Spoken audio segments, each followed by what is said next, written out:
First up we have Nicola Phillips, Professor of Political Economy at the University of Sheffield.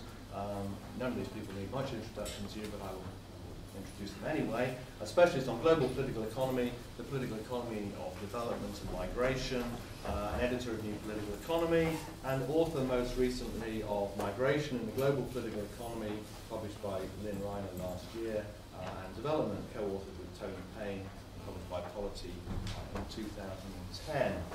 Nicola will be speaking under the title A Global Economic Crisis, or a Big Storm in a Small Teacup, Bringing the Rest of the World Back In. One of those important bringing back in kind of conversations that we need periodically to have every now and again, I think, and very much in the spirit of this panel, I think. Secondly, we have Helen Thompson, reader in politics at the University of Cambridge, a specialist on financial and debt crises, and the changing relationship between representative democratic systems and the international economy. Until May, editor of Government and Opposition, and author of China and the Mortgaging of America, published by Palgrave in 2010, and Might, Right, Prosperity and Consent, Representative Democracy and the International Economy, 1919 to 2001. And then I've got Wade, Professor of Political Economy and Development at the London School of Economics, specialist on very many things indeed, but amongst them development, economic growth, income distribution and poverty. Recent key publications include his important piece on the return of industrial policy in the International Review of Applied Economics, I think published this year, I think. Key article in Politics and Society last year on the emerging world order with a question mark, and his seminal 2010 piece in the context of these kind of discussions in New Left Review on the lessons from Iceland rather. I'm sure he's got plenty to say about Ireland as well, but it was the piece on Iceland that I wanted to draw your attention to, remind you all. A new edition of his classic Governing the Market was published earlier this month, I believe. So, but first up, Nicola Phillips then on a global economic crisis, or a big storm in a small teacup, bringing the rest of the world back in. Thank you very much. Thank you. I'm very grateful for the invitation to participate in the roundtable from Colin and Tony. My starting point is the language that we seem to have become accustomed to using to talk about the developments that we're discussing in this conference, namely a global economic crisis, a global financial crisis. Refreshingly, actually, I've heard rather little of this at this conference, but I think nevertheless it has become a shorthand language for a very complex set of developments and processes. I in fact reviewed a paper just a couple of weeks ago where I was reminded of how ubiquitous this term had become. The paper, without spelling out what the acronym meant, simply started off with the GFC, which of course aroused me into a state of pedantic indignation in the first place, but as I say, reminded me that the shorthand has been, that we've developed, has essentially been to talk about these developments as global in their scope, that this is in essence a global crisis. And what I want to do this morning in the 20 minutes that are available to me is ask whether this is appropriate. Is this a global crisis, or a crisis of global proportions? Or is it, in reality, a crisis which affects only a rather small part of the world, unquestionably an extremely pivotal and powerful part of global political economy, and a set of processes, of course, that are much greater in their scope than that sort of geographical description implies, but nevertheless, one which must be seen as a part of the global political economy geographically, and a set of processes that refer to a very particular type of political economy, namely that associated with what we might once have called advanced industrialized capitalism. It's perhaps not surprising that this shorthand term, GEC, GFC, has been developed. Graham's been telling us for a long time, along with Paul Hurst, that we were referring to processes as globalization, when in fact they were essentially processes in a northern triad comprising the United States, Europe and to an extent Japan. But I think this reflects a set of frustrations that many, including myself, have felt for some time about the field in which we work. I've written on this in the past. Namely, that political economy, and I think particularly in that variant of political economy that calls itself international political economy, or IPE, scholarship has been excessively rooted in, and in my view, myopically at times preoccupied with a set of questions which address the political economy, as I said, of what we would once have referred to as the advanced industrialised world. And our understandings of global political economy have essentially been extrapolated from that rather narrow focus. I perceive the crisis to have exacerbated that state of affairs. I think we now look up to the rest of the world even less than traditionally we have. In some senses for understandable reasons. This is a crisis of huge proportions in this particular kind of political economy in these parts of the world. And it's unquestionably the case that it carries very important and lasting consequences for the shape of the global political economy. But I think it is nevertheless fair to say, and I hope you will agree that it's fair to say, that we've tended to neglect, even more than we were doing before, the vast and complex realm of what in my title I've called the rest of the world, the rest of the global political economy. And even when looking for possible solutions to the crisis, or trying to understand what the consequences will be for the future of the global political economy, we tend to look resolutely within the Anglo-American and Eurozone spheres. That is essentially where we're looking not only for trends, but also for solutions. And rarely, or only in very limited ways, looking beyond that to the rest of the world. And I suggest that our discussions of the current historical juncture and our understanding of the core dynamics in the global political economy, particularly if we take a Victorian perspective, are considerably impoverished as a result. That's essentially what I want to suggest. At the very least, we're too narrow in our gaze. At worst, we're possibly even looking in the wrong place in terms of an understanding of what the core trends are, the core dynamics, the direction of change in global political economy. So essentially two questions for my presentation. Is the crisis accurately labelled or helpfully labelled a global economic crisis? And my argument is probably clear. But secondly, how we can start to bring the rest of the world back into our collective debates.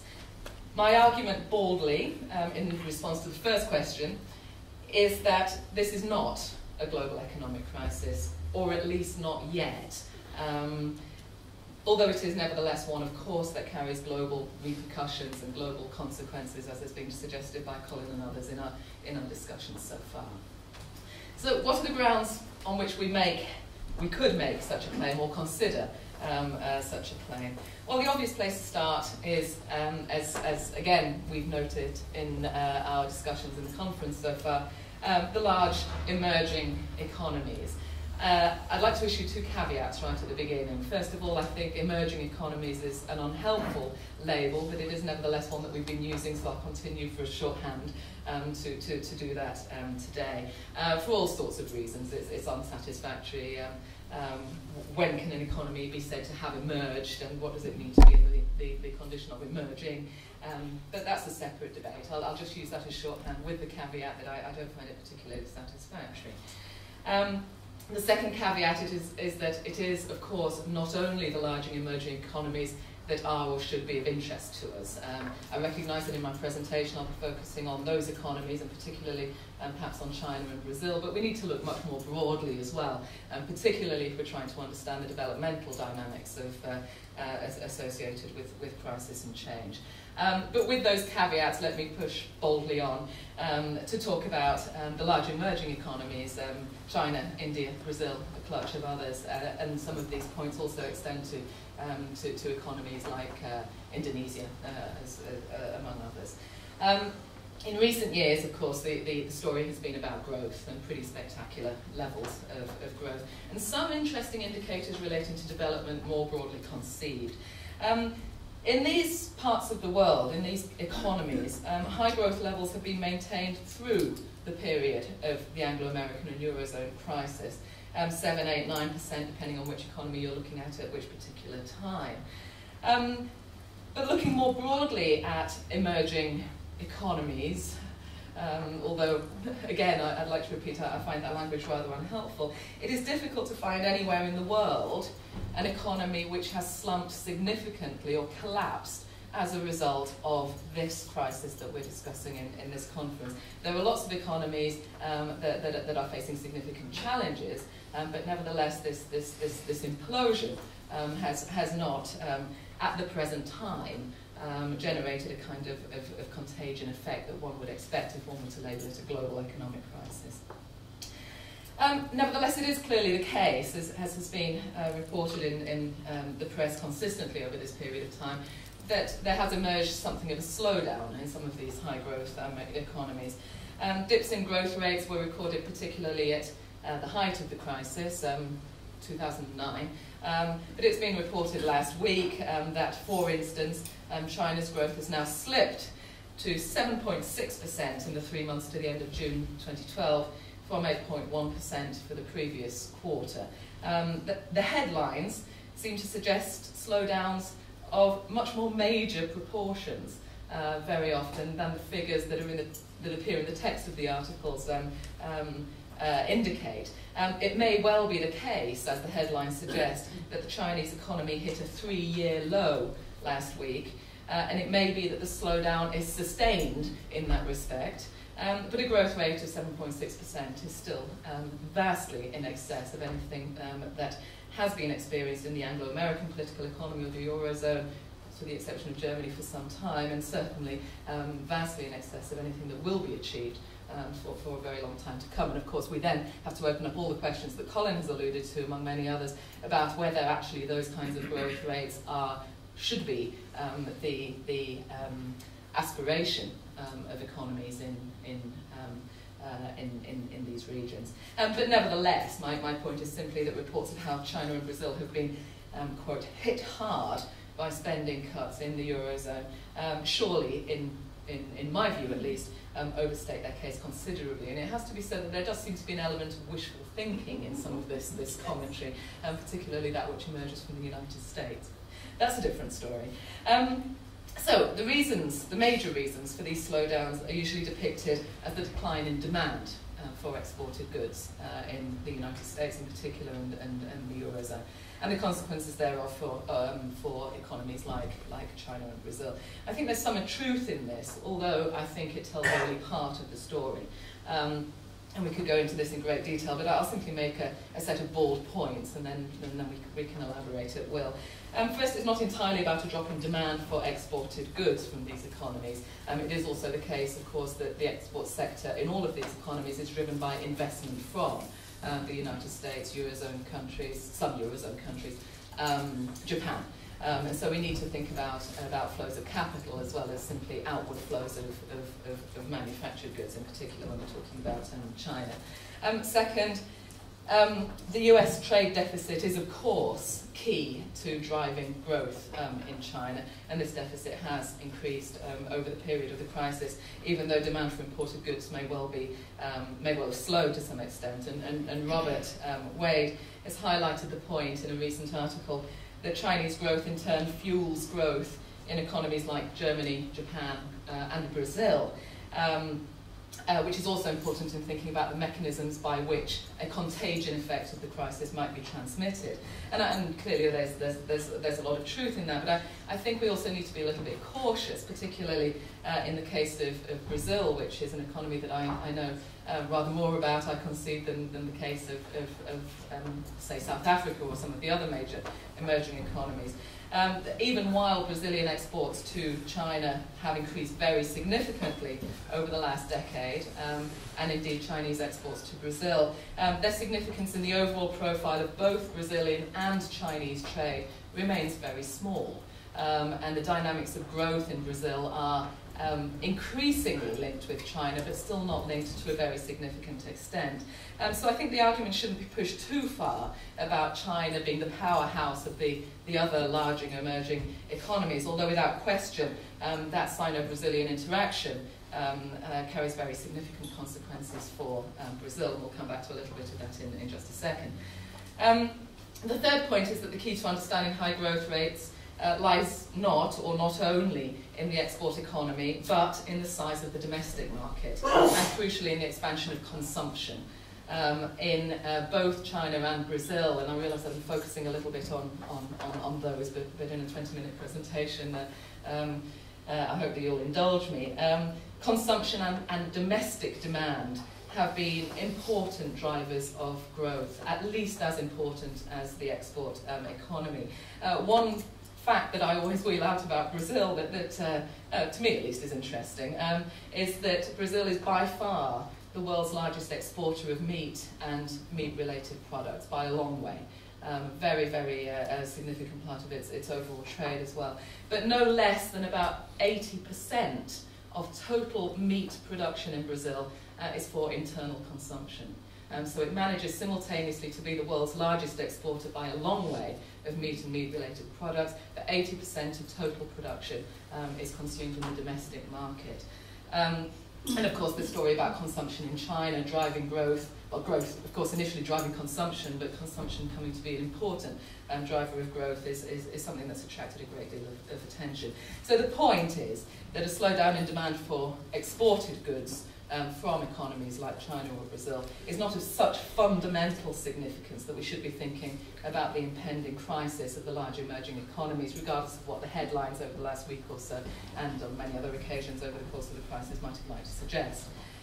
A slowdown in these economies is, of course, nevertheless significant, and it's significant not only for those economies themselves, but also for the regional economies in which they're embedded. Particularly in East Asia, of course, the place of China, the position of China is extremely important in terms of the constitution of regional production networks. And the Brazilian economy likewise represents the pivot for the wider South American regional economy and national economies within it. It really is the focal point. So any kind of slowdown is important. Robert, again, if I can refer to a recent paper, has made the point that a dollar fall in China's exports is far more significant for East Asian economies than a dollar fall in domestic demand in China. Although, again, we might raise the question of whether the place of the US and Europe in sustaining the Chinese export economy will become less rather than more significant over time, perhaps spurred by the crisis and the aggressive strategy on the part of the Chinese in seeking out new export markets in regions like Africa and new nodes in its own global production networks. But I think it's when we look beyond trade that some of the sharpest challenges to the large emerging economies become apparent, specifically in the form of inflation and currency pressures. And the situation in Brazil and China is actually quite similar in this respect, although of course the Brazilians haven't gone down the Chinese route of claiming the prerogative of manipulating the currency in a systematic way.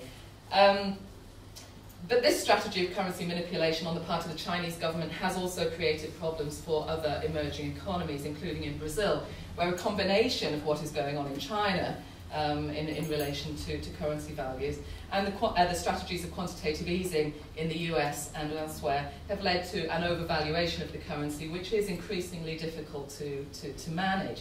And this is particularly sharp as a challenge for Brazil, where memories of hyperinflation are still very fresh, and public tolerance and political tolerance of inflation remains extremely low.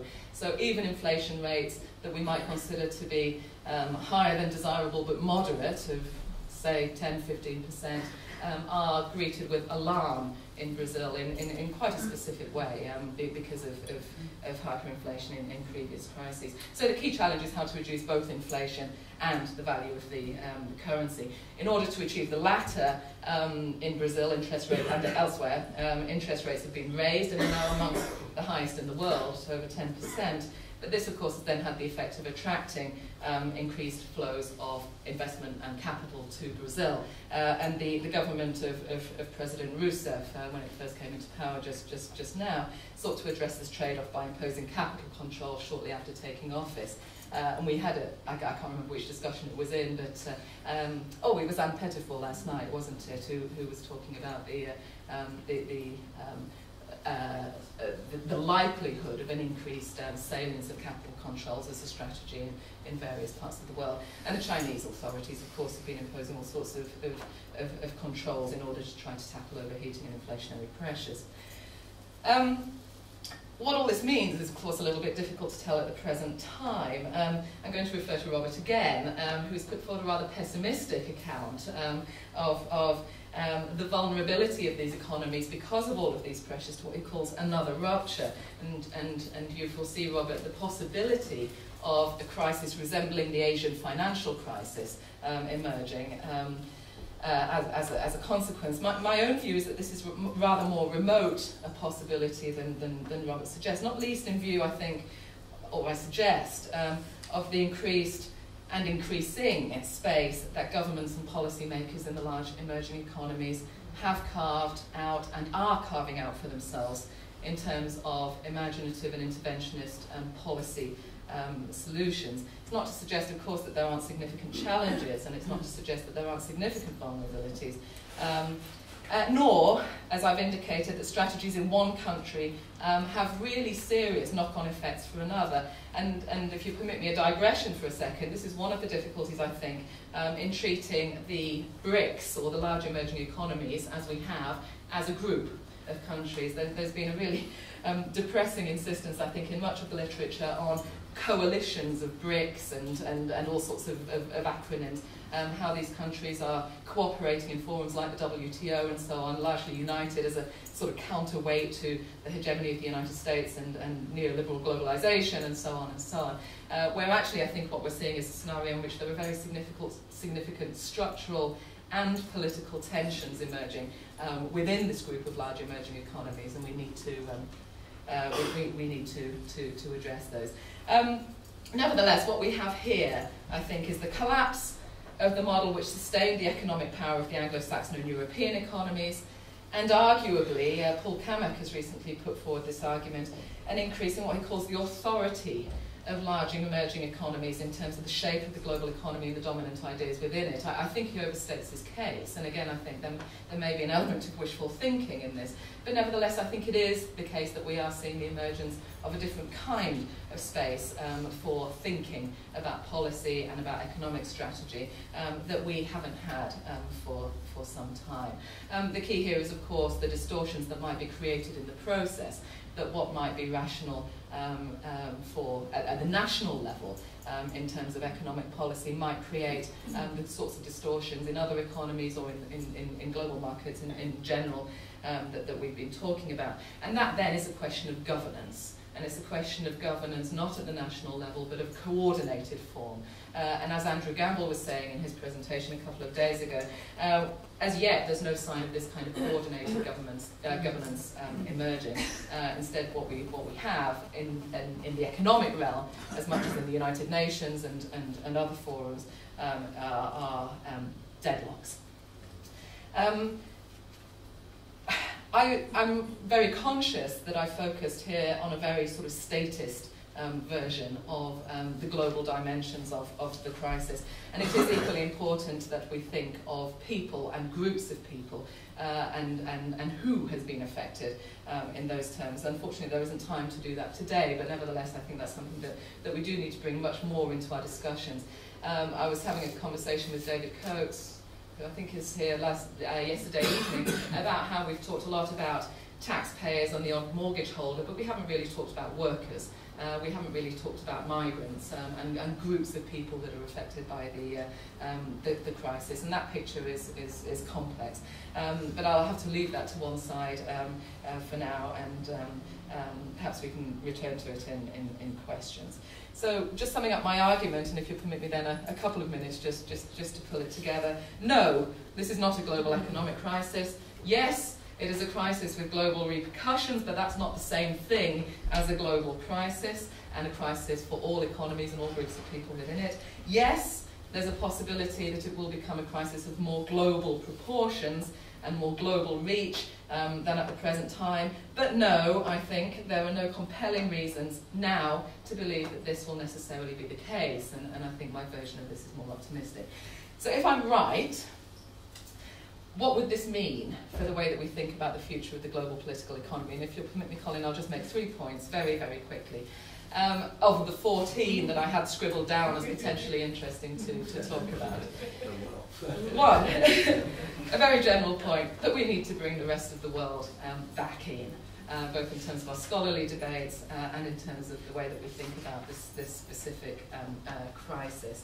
We need to stop thinking about everything that happens in the rest of the world as being conditioned by what's going on in our teacup, if I can put it that way, and instead think about how the major dynamics of the global economy are being and will be shaped by other economies, other actors, other structural forces that are emerging beyond this teacup. And I want to suggest that it's not that we don't do any of this, but that we don't do enough of it and we don't do it well enough. And there's a lot of space here for moving beyond very sterile debates about whether China is catching up with the United States, modernisation theory all over again, or what actually is going on in the global political economy. Second, it may be that a notion of globalisation will no longer be the appropriate conceptual or empirical lens through which to think about the direction of change in the global economy. We don't know yet, and it's not to suggest that we'll see a retreat from globalisation or liberalisation, but it may be that we need to go back to using terms more like interdependence, as Colin has suggested, integration perhaps, rather than globalisation in its strictest sense as a direction of travel towards greater globality. It seems clearly to be the case that we're moving towards something rather different. A key idea might be a move from neoliberalism to developmentalism.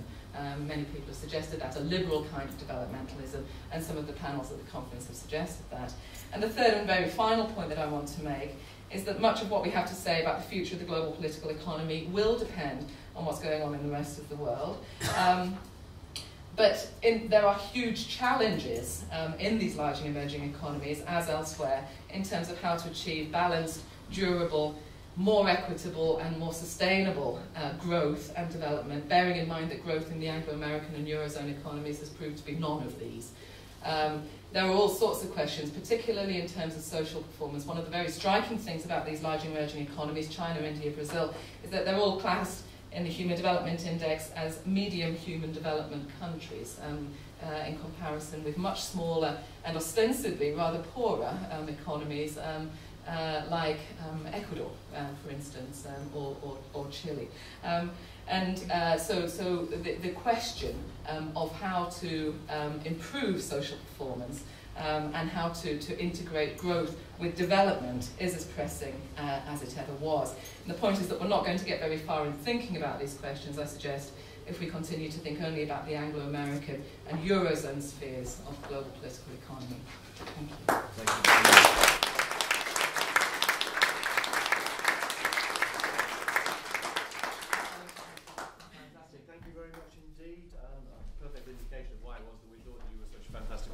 On for this panel in the first place. Next up, Helen Thompson, who will speak to us on the comparative political economy of the UK debt crisis. Okay. No, I'm okay, I think. Okay. First of all, I'd like to echo what Nicola said and thank Tony and Colin for the invitation to speak at what's been an absolutely wonderful conference. My brief was to talk about debt, which I think probably puts me on the pessimistic side of things before I even start. But I certainly will also get to a somewhat pessimistic conclusion. So the question that I sort of set myself was, what is the relationship between UK debt and the prospects for growth? And I'm going to look at it from a comparative perspective. Although I'm going to make a few other comparisons at the beginning, my broad set of comparisons, which will be in the charts that I'm going to show, will be the G7 states plus Spain. I'm adding Spain in because there are quite interesting both parallels and non-parallels between the British case and the Spanish case that I think are quite illuminating about certain aspects of the British position. So if we look at debt in advanced economy states and look at total debt, so and I'm meaning by that total meaning public plus private, and look at the composition of total debt, there are 4 states I think that are outliers.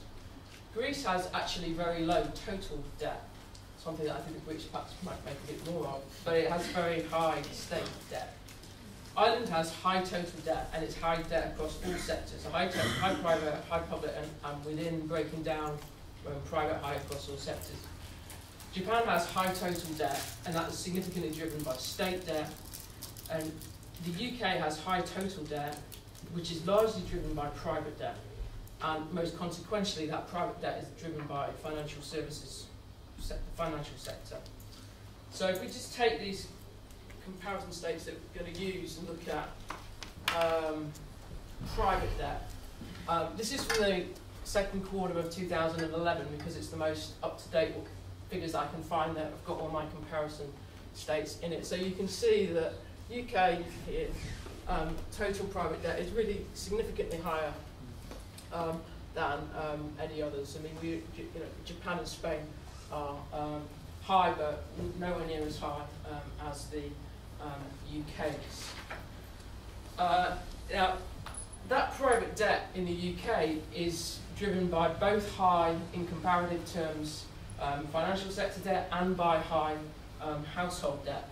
I think that they played very different roles in the pre-crisis economy, and I think that they have very different consequences now for recovery. If we just now start with financial sector debt, looking at this comparatively, you can see that the UK is just way above. It's 100% above the next highest, which is Japan, in terms of the amount of financial sector debt it has as a percentage of GDP.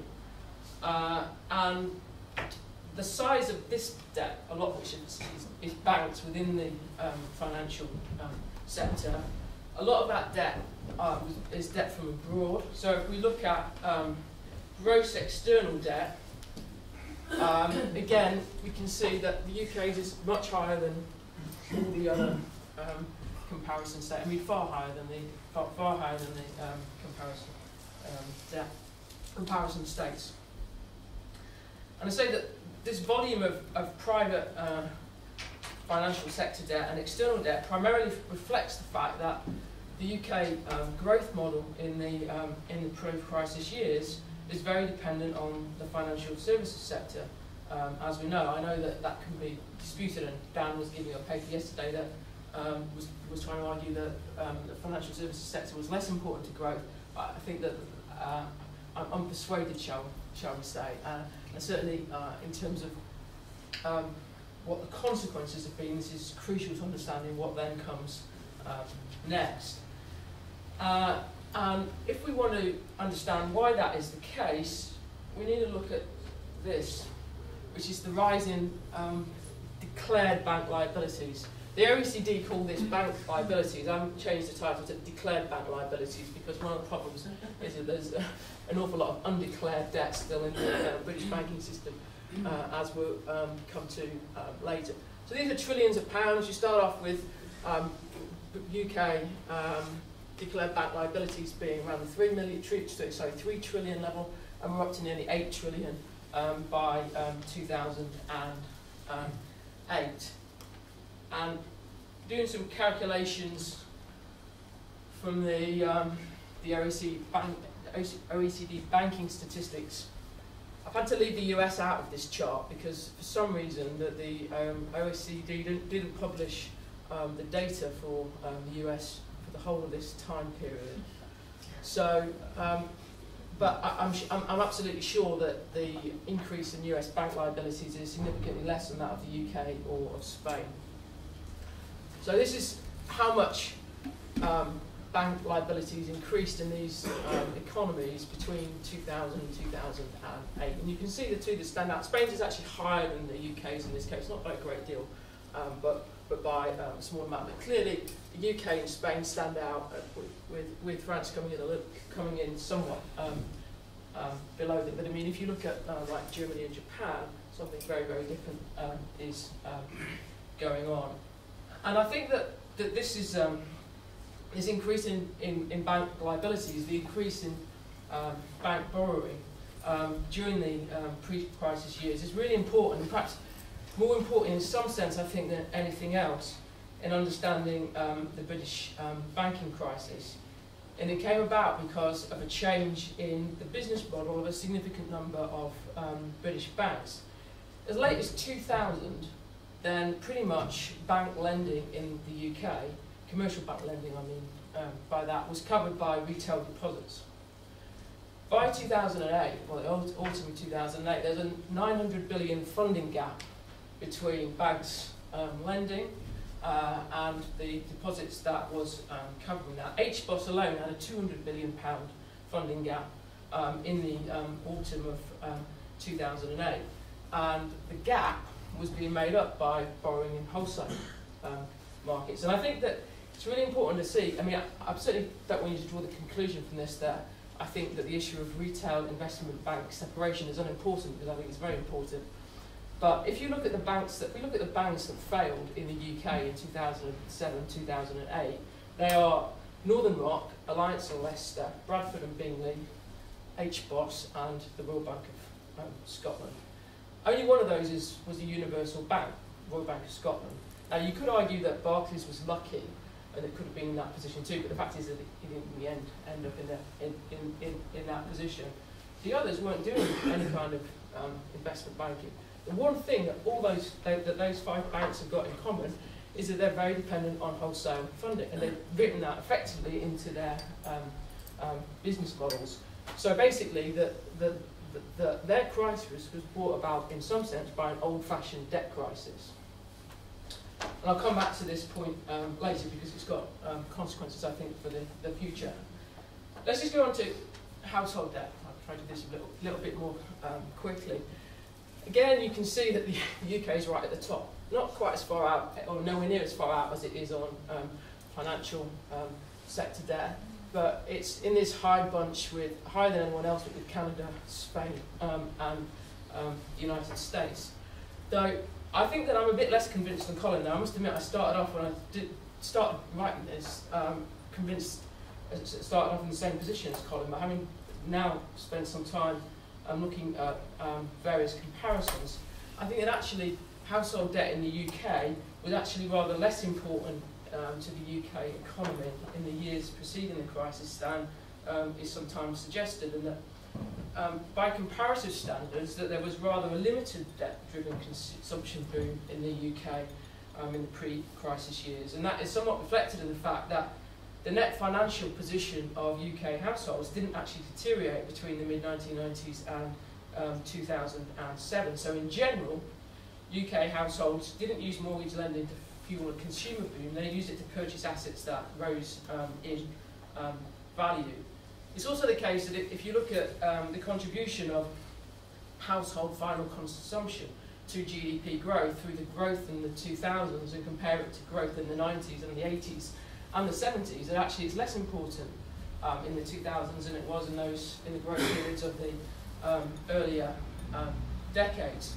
We make one comparison with these states. Now this is the contribution of household final consumption to GDP in percentage points. Now, the UK is the one that starts out right here. So it starts off actually in the early part, this is 2000, the early part of the period it is significantly more important to the UK than elsewhere, and then it falls away. So actually by the time that we're down here, it's actually more important in 4 other country economies than it is in the UK. Now, part of the explanation of this is because this ratio exists in relation to the contribution of other factors, one of which is government final consumption, and that is becoming more important in the UK economy as the decade goes on. So the closer that we get to 2007, 2008, household final consumption is becoming less important in the UK, and government final consumption is becoming more important.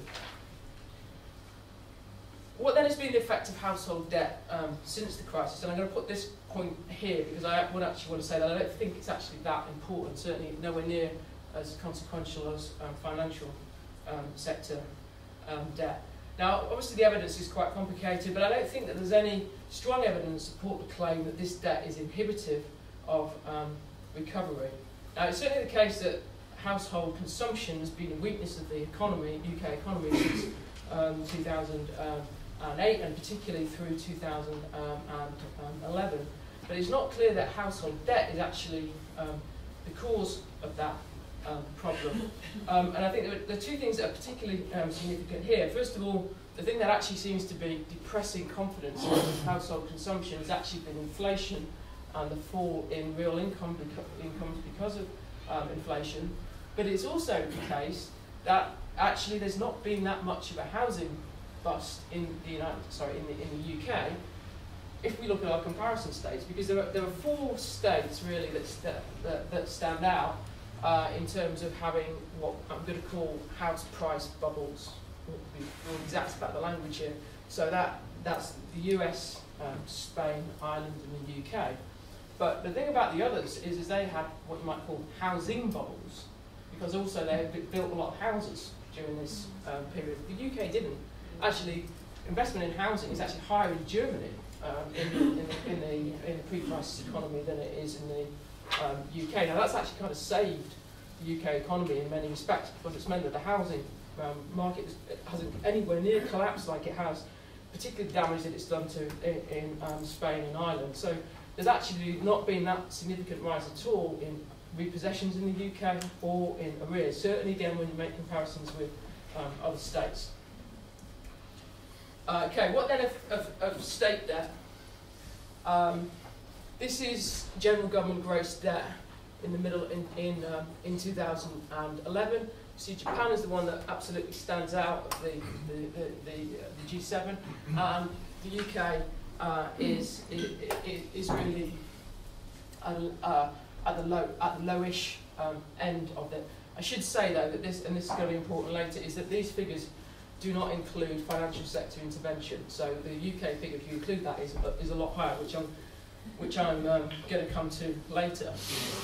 Despite that, though, it is also the case that the UK has actually been running a higher budget deficit since 2008 than most other states. Only the United States has been running one that's sort of comparably higher, or the same, higher and the same level for longer. The comparable European states have been generally lower. So you can see that the UK is at the top of the size of budget deficit in all of 2009, 2010, 2011. It's also the case, if you look at it as the structural deficit in this period, 2009, 2011, the UK is in this top cluster of states here, so it's hard to see this because they're all so packed together, but basically we're talking about the US and Japan, and we're talking about Spain in the UK as being in the top cluster of structural deficit states since the crisis began. So one of the things that's got to be asked then is well, why was this the case? Why is it that there was? Why is the UK's fiscal position as it is? So we've got, on the one hand, we've got relatively low, overall debt, but we've got high budget deficit and a high structural deficit in comparative terms. First of all, there's a significant and comparatively exceptional fiscal deterioration for the UK between 2006, 2008, particularly in the 2007-2008 period. And this can be seen really clearly, I think, in this, which is structural deficits for 2006, 2007, 2008. This is the UK. It starts off at the higher end, it's true in 2006. It's become the highest in 2007, and then it really jumps up very significantly between 2007 and 2008. Now, I think that there are three related reasons for this. First of all is that the decision making about fiscal policy in the Brown government, so when Brown had taken over as Prime Minister, is both chaotic. It was both chaotic. As Darling says in his memoirs, it wasn't a way to run a raffle, let alone to run a budget.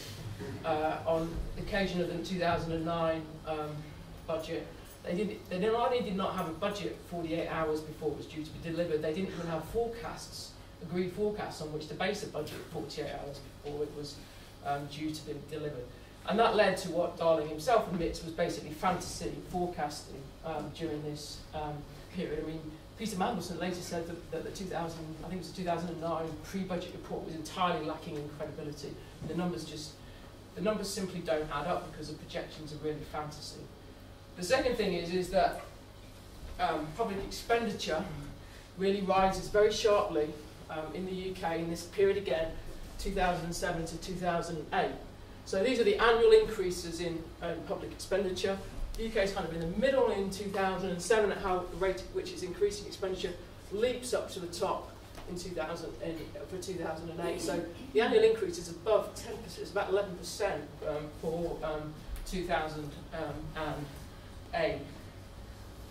The third reason then is to do with the receipts, tax receipts from the financial services sector. This is banking sector only. It's the actually tax receipts from financial service sector and banking is only statistics that have only just become available. I mean, they don't go back. The time series on this doesn't go back very far. The longer column in each case is the total receipts. The red is incorporation, and the whatever you want to call this colour is from pay as you. But you can see that between 2007 and 2008, just look at the total one, there's a sharp fall that comes down, and it's not even back to where it was in 2007, 2008 by the time we get to 2010, 2011. So the financial sector not only hurts itself with the debt crisis, with its own internal debt crisis, it also hurts the UK's fiscal position with the problems that he's got to. Now, I think if you think in theory, let's call it that you'd expect the UK to pay rather quite high price for this fiscal deterioration and the fact that there hasn't actually been that much reduction in the budget deficit over the last few years. But it isn't really the case. So if we look at the cluster of states at the top of those structural budget deficits identified, so the US, Japan, UK and Spain, I think you can say that the US and Japan have certain structural advantages. The US has a structural creditor in China that basically has to lend to it because of its own self-interest, and Japan has an institutional structure that basically channels its domestic savings into buying Japanese bonds. So the interesting comparison is really between the UK and Spain, but as we know, there's a pretty sharp contrast between the experience of the UK and Spain over the last few years. In April 2010, actually, UK long-term bonds had a higher yield than Spain's. That's how far that they've gone off in the opposite direction. If the Eurostat data that averages them on a monthly basis shows that for June, the UK was averaging 1.6, Spain is averaging 6.59. So they're both starting in April 2010 at around the same point. There, Spain is slightly higher. They've gone from completely different directions. So without the structural advantages of either the US or Japan, the UK has actually had considerable autonomy in dealing with its budget deficit. And that means, I think, that in comparative terms, there's actually been relatively little austerity. So this is just looking for 2010 to 2011 because the 2012 figures are just are not complete. And what I've done is to show what the increase in expenditure, what's happened to it, expenditure and revenue, and then work out what the net effect in relation is. So the more that states down here on the net effect, effectively the more austerity that they've had. And the UK is the one that's actually right balanced. Its expenditure and revenue decisions are balanced each other out. Now that's a pretty crude way of measuring what's gone on, but it still, I think, does show that when we're going into 2011, that actually the UK has done less on austerity than these other European than these other European states. I haven't put, I should say, Japan and the US and Canada aren't in this because the 2011 data isn't available from the OECD for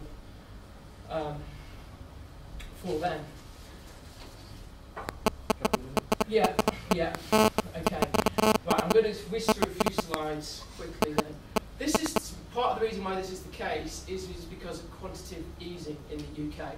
So this is the central bank net claims on government in 2011 as a percentage of GDP, and you can see the two states that are doing a lot of quantitative easing are the UK and Japan, and the UK is doing significantly more of it. But this is probably, I think, just as interesting and less commented upon. These are the maturing debt financing requirements. So this is the amount of debt that's got to be refinanced because it's finished. Now, this is 2010, 10, 11 and 12.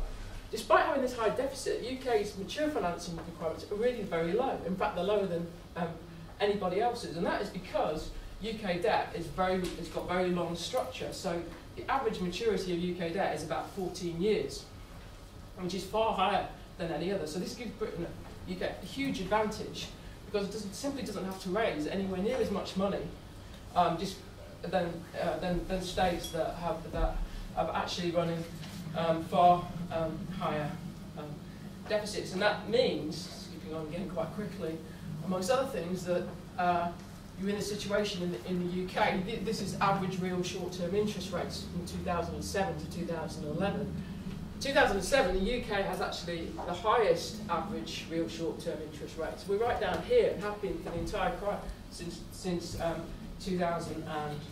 Now the problem is though, despite having this low long-term government 10-year bonds and very low short-term real interest rates, then the benefit that should come from that in terms of recovery simply isn't coming. I mean, if you just take one quick comparison with the past, with the recession of the early 90s, the economy really recovered then in 1993. Beginning of 1993, short-term interest rates in the UK were 10%. By the end of the year, they were still nearly 7%. And that produces a recovery. Yet we've got these interest rates and we're not getting a recovery. Now, there's lots of reasons why this might be the case, but I'm just going to concentrate quickly, probably to get to the end now, on the problem that the financial service sector, the banks in particular, are still causing. And one of the reasons why we're not getting a recovery is because lending is still falling. In fact, it fell really quite significantly in 2011 compared to what bank lending, I mean by that, compared to what went on in 2010. I mean, banks quite simply are over-leveraged and they need to deleverage. Secondly, British banks have got an ongoing exposure to private sector debt in Ireland and Spain and Italy, and to bank debt in Germany and France. They're also still dependent on the wholesale markets. Although they reduce their dependency, there's still about a third of their funding is still coming from the wholesale markets. Wholesale markets are very badly affected in 2011 by the Eurozone crisis, and there's quite a strong correlation then why lending fell as much as it did in 2011, and the continuing dependence of the British banks on wholesale funding. It is also the case that we certainly have not reached the end of the banking sector crisis in the UK. There is the problem of basically a Royal Bank of Scotland and HBOS part of Lloyd's banking group, and the fact that they are, in the case of RBS, 83% owned by the state. If we include the cost of the financial sector interventions, particularly focused on those two, UK state debt runs to about 143% of GDP. And the problem is that there isn't any prospect at the moment that these banks, that the government is going to get rid of these banks. The National Audit Office said last month that, quote, unless the shares in RBS and Lloyd's Banking Group start paying substantial dividends, the government will make annual cash losses in support. And the problem here is that both of these banks, things are going to get worse for. So HBOS is subject to, as far as I can see, at least 2 separate criminal investigations. RBS has got massive amounts of junk on its balance sheet. Nobody's the slightest bit of interested in buying it, and it's up to its eyeballs in LIBOR, and there's now a row going on about handing over documents about RBS's role in LIBOR over to the Canadian bank regulators. And so far, the UK has basically escaped the Spanish problem, which is that Spanish bank debt and Spanish sovereign debt have contaminated each other, and they're in a vicious circle that make things worse. The UK, despite having this awful financial sector debt, has actually escaped that problem quite miraculously in some ways. But I think that the ongoing problems of HBOS and Royal Bank of Scotland might mean that that is not the case going on into the future. And that, I mean, my final sort of point, which might be entirely redundant, is that any growth strategy has actually got to deal with just how pernicious the consequences of financial sector debt is in the UK. Sorry. Thank you very much.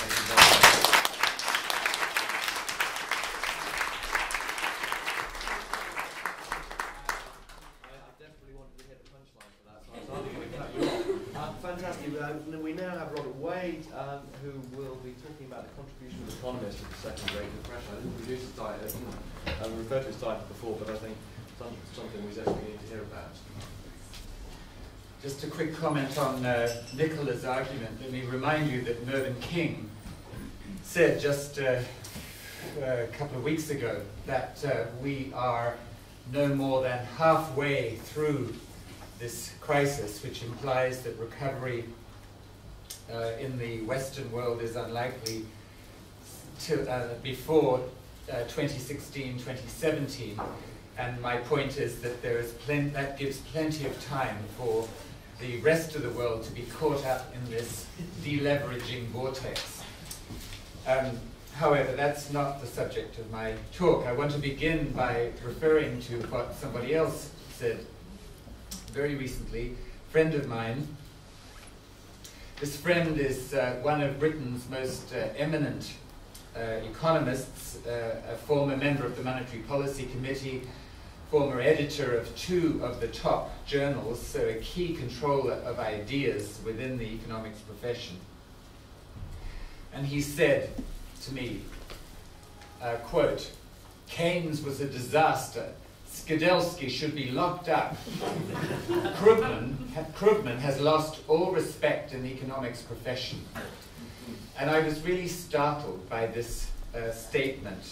It struck me immediately as a very stupid thing to say, but this economist is anything but stupid. He claims to have been, around about 10 years ago, the 14th highest ranked economist in the world in terms of citations. So I thought that I would explore... Trying to work out who it is. Never mind. I thought I would explore how economists think in a bit more detail, especially in connection with the Queen's question. You remember the Queen came to LSE to inaugurate what is poetically called the new academic building in November 2008, or NAB. By the way, if any of you know hedge fund managers who want immortality, then probably £20 million would buy the name of the new academic building. And the Queen asked the assembled LSE economists, why did nobody notice this crisis? And several months later, the British Academy convened a conference of elite British economists to discuss this question for a whole day. And they then wrote her a letter. And the bottom line of the letter as to why nobody had noticed was this. There was a quote, and this is the quote: "The failure to foresee the timing, extent, and severity of the crisis and to head it off was principally," and this is delightful to listen to, "principally a failure of the collective imagination of many bright people," that's us, "both in this country and internationally, to understand the risks to the system as a whole." To understand the risks to the system as a whole. Now, the economists, unfortunately, went on to give no indication of why they failed to understand the risks to the system as a whole. And that's the question I want to answer. My short answer is this. First of all, you have to qualify economists, because it was neoclassical economists, by far and away the dominant school of economics. It was neoclassical economists who failed. There are other schools of economics, such as, for example, the Austrian school. Actually, the Austrians are mainly Americans. but they really emphasize uncertainty in a way that neoclassical economics does not. There is Marxist economics, there is Marxist economics, there is complexity theory economics, evolutionary economics, and most importantly, there is post-Keynesian economics. But, and some of these people did anticipate the crisis. Also, business economists, such as people writing for Business Week, and indeed even for The Economist, in 2005 anticipated the crisis. However, the Dutch academic Dirk Bessemer did a study of the whole literature, applying more exacting criteria, looking for people who predicted or forecast the crisis in a rather specific kind of way. For example, people who went beyond forecasting a real estate crisis to a more general recession. Secondly, who applied a time scale to this. Thirdly, who gave a mechanism by which the real estate crisis might go into a much bigger crisis, and who published this put this in the public domain. So a number of exacting criteria. He came up with exactly 12 names. Names such as, for example, Wynne Godley, Nouriel Roubini, Dean Baker, Michael Hudson, Steve Keen, the Australian economist, Robert Schiller, and 6 more. But what is striking is that all 12 are heterodox economists. None of them are neoclassical economists. So that's the first point about the answer to the Queen's question. It's not why did nobody notice this coming, it's why did no neoclassical economists noticed it. And the second part of the short answer is that neoclassical theory, especially macroeconomic theory, often called new classical macroeconomics or new consensus macroeconomics, NCM, diverted the attention of economists, neoclassical economists, away from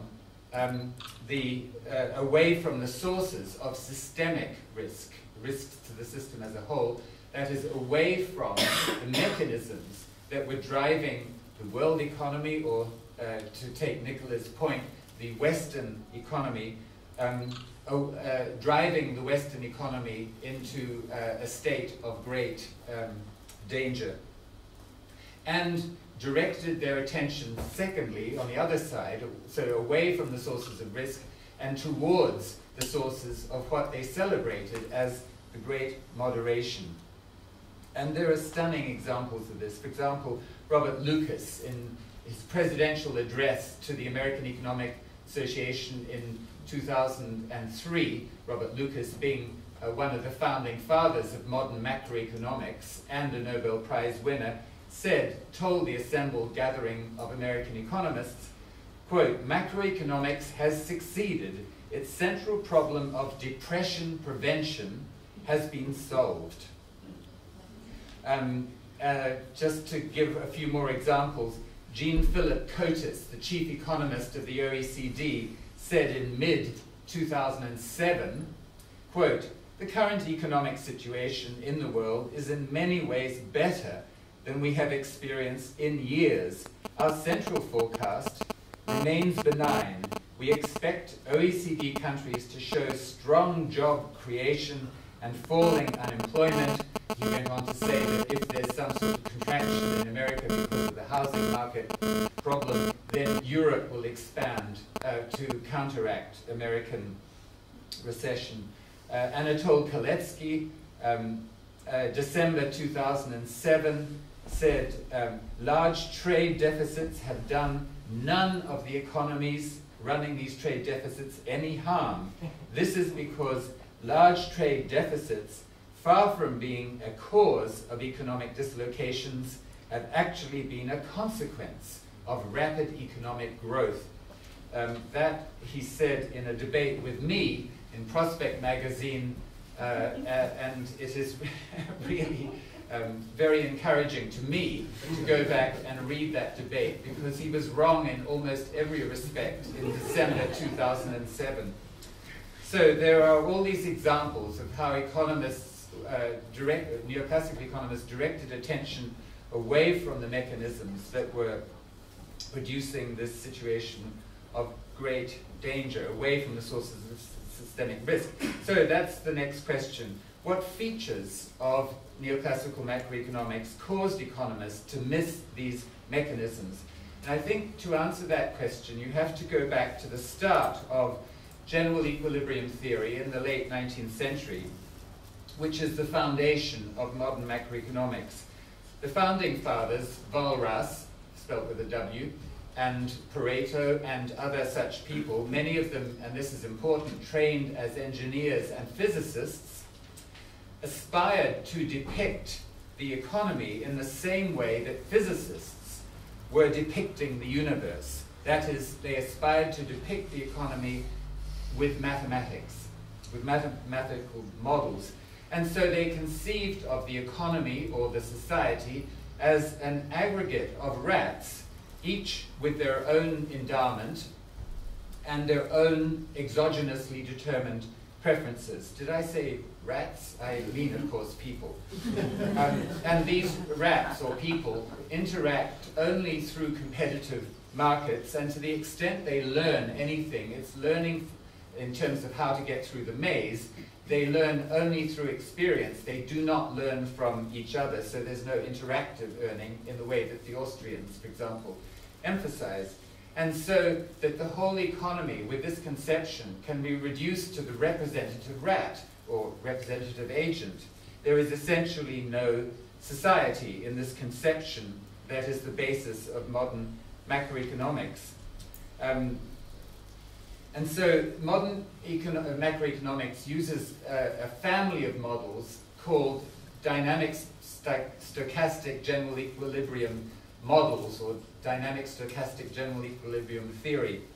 And these models have in common, well, wait a minute, these models are the basis of models used by the central banks of the world, including the Bank of England, including the Fed, including OECD, so that Coatis's statement that I read out earlier about, this is from mid-2007, saying that the world economy was improving in terms of output and employment, that forecast came from what the OECD calls its small global forecasting model, and this model is a DSGE model, dynamic stochastic general equilibrium model. Now, these models have in common an absolutely astonishing feature, given that they are used by central banks. That is, they have in common that they have no financial sector. They have no banks. They have no credit mechanism. And that's because they treat finance as a neutral force. They treat finance as the oil in the engine. It's necessary to lubricate the engine, but it doesn't actually propel anything. The financial sector is seen as accommodating to changes on the supply side, the real side, the supply side of the economy, which is the source of the causes of output and employment. The financial sector simply accommodates. It's a neutral force. It's oil in the engine. I find that absolutely astonishing, that this is at the basis of modern macroeconomics. And so that what I mean then is that these models, the models used by the Bank of England, by the OECD, by the Fed, by all the others, they do not have a mechanism for credit flows, for asset prices to drive a borrowing boom. They don't have a mechanism for rising interest payments going beyond the capacity to repay out of income. They don't have income distribution, income concentration, for example, generating financial fragility. They don't have a mechanism whereby rising trade imbalances cause rising financial fragility. And these, of course, what I've just talked about, credit flows, rising debt levels to income, income concentration, rising trade imbalances. This set of things are, of course, important causes of not just this second Great Depression, but also the first Great Depression. And yet these things are excluded because the models focus on the, quote, real economy, the supply side of the economy. So the result is that these models, I can't believe this even as I say it, necessarily generate tranquil equilibrium growth. And if there is an exogenous shock which disrupts the tranquil equilibrium growth, then the assumption is that there will be a return to equilibrium quite quickly, because the market system contains built-in self-correcting equilibrium mechanisms such as floating exchange rates and free capital movements. The assumption is, for example, under exchange rates, that exchange rates are determined by trade flows, not by capital flows, that exchange rates change gradually in line with changes in trade flows and not in a way which is volatile and disruptive. And that is just bizarre, that these models can continue to make that kind of assumption, given what one knows about the volatility of exchange rates and the way that they are being driven by changes in investment portfolios, changes in capital flows. So the bottom line is that economists miss the mechanisms because their core macroeconomic models say that prolonged slump is impossible or is simply outside the model. These models turn their back on the contributions of Keynes, Minsky, Sweezy, and so on, which show the mechanisms of crisis as endogenous to the capitalist system. So the next question then is, why this exclusion of finance and also the linked exclusion of uncertainty in the Keynes and the Knight sense of uncertainty, and the assumption that the future is knowable in terms of statistical probability, the future in the sense of, for example, of credit events, the risk of credit default is knowable in terms of statistical probability, which is a notion completely different to the Keynesian and Knightian view of uncertainty. Well, I think the answer to why these bizarre exclusions, it goes back to what I said before, that neoclassical macroeconomics assumes that a very important criterion of acceptance is that the propositions be mathematically derived. And general equilibrium theory requires the exclusion of finance, the exclusion of uncertainty, in order to reach determinate solutions to the models. So I think that the origin of this in physics, in engineering, in maths, helps to explain these otherwise difficult to explain features. It reminds me of the story of the drunk. It's always said to be a drunk who drops it's always said to be his, keys in the dark and walks over to the lamppost to find the keys, and when asked why, says, because that's where the light is. Neoclassical economists are doing much the same kind of thing. And so it's because of these exclusions that neoclassical economics has missed the mechanisms that were driving the world economy into its present condition. And the next question then, almost the last, is how has neoclassical economics responded to the crisis? What changes have happened in economic theory, in the top journals? What changes have happened in the teaching of economics in response to the crisis?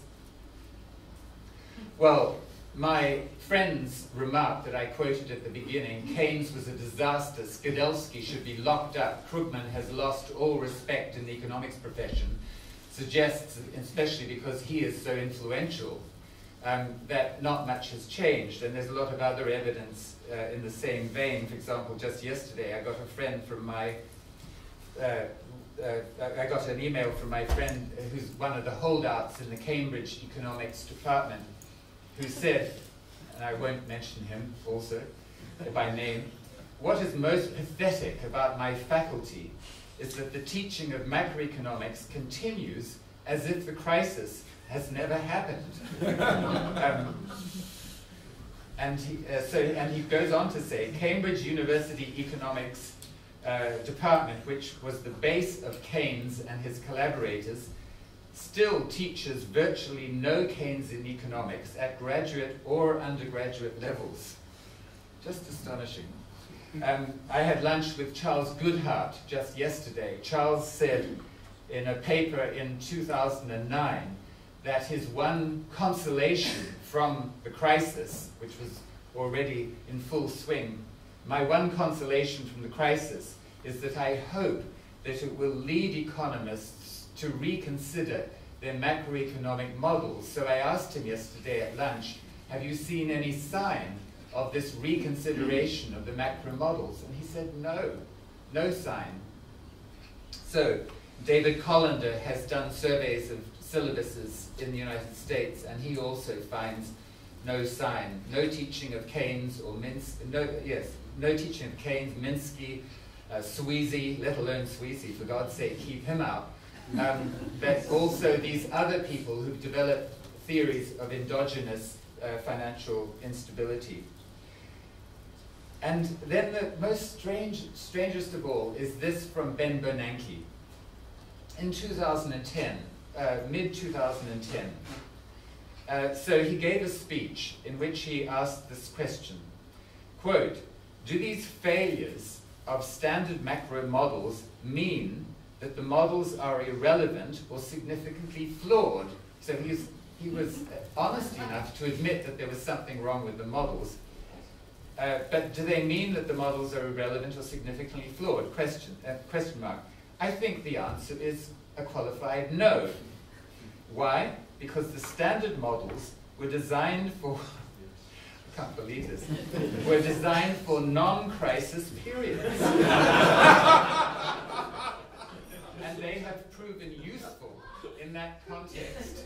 So we should go on teaching these models as long as we make clear that they're only models for non-crisis periods. And they say that a depression such as we are living through is impossible.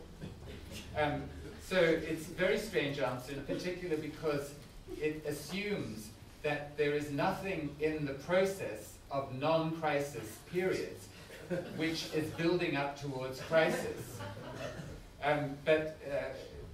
So there's a real crisis, it seems to me, in neoclassical economics. And I just want to now make a few points by way of conclusion and kind of go beyond what I've been talking about in terms of why economists failed to see that this crisis was coming.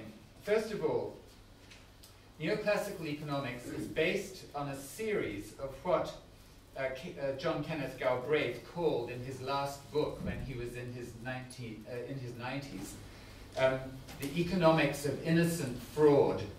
So neoclassical economics is based on a series of, quote, innocent frauds. You can argue how innocent the frauds are, but they're certainly frauds. And one of these frauds is to define the object of study of economics as the market system rather than the study of capitalism. And the point about doing that is that it then allows you to avoid the whole literature about the dynamics of capitalism, including the inherent instabilities of capitalism. And you can build in the assumption that the market system has a strong self-correcting equilibrium mechanism. And you build that in by assumption. For example, you assume that exchange rates are determined by trade flows and not by capital flows, that exchange rates adjust slowly in relation to changes in trade flows. It's absolutely bizarre that that is the assumption built into the model. The second general point I would make is about Minsky et al. The people who have been developing these theories of endogenous financial instability. Unfortunately, they treat the government, the state, as exogenous, and they treat the state as benign. Benign state coming in as lender of last resort and as fiscal stabilizer. And they don't really examine the role of the state in other than a normative way. The state is simply assumed to be acting benignly to stabilize the crisis. And that seems to me a big area for political economy exploration, the combination of benign and malign state intervention in crises and in the development of crises. And the third and last point I make is, it seems to me, and this is particularly suggested by Anne's lecture last night, we have to make a distinction between two different kinds of market systems, and I'm now deliberately not saying capitalism. Two different types of market system. In the first type of market system, the basic dynamic is saving to investment to saving to investment to saving to investment. Point number one of this first type. The second feature of this first type is that those who invest bear the losses as well as reap the private profits from investment. That's the first type with these two characteristics. The second type of market system, the basic growth dynamic is credit to consumption, to credit to consumption, credit consumption. And the second feature is, of the second type, that those who invest or speculate can escape losses. They are immune from losses. They socialize losses at the same time as they continue to privatize gains. Now, it seems to me that we can call the first type, type A, that is with this saving, investment dynamic, and people bearing losses as well, investors bearing losses as well as reaping the gains. We can call that capitalism. But the second type is not really capitalism in that sense. It is better called creditism. But it's not just creditism. You have to also work in the other point about investors being able to escape losses. And so I've come up with, instead of using capitalism for this second type, I've come up with a very ugly sounding phrase, but it does have a good acronym. The phrase is loss-socializing creditism. Loss socializing creditism. Losses are socialized, and it is a credit-based system. And I like it because the acronym is, remember I'm from LSE, the acronym is LSC, and that can easily be heard as LSE. So that must be a good acronym. Thank you very much.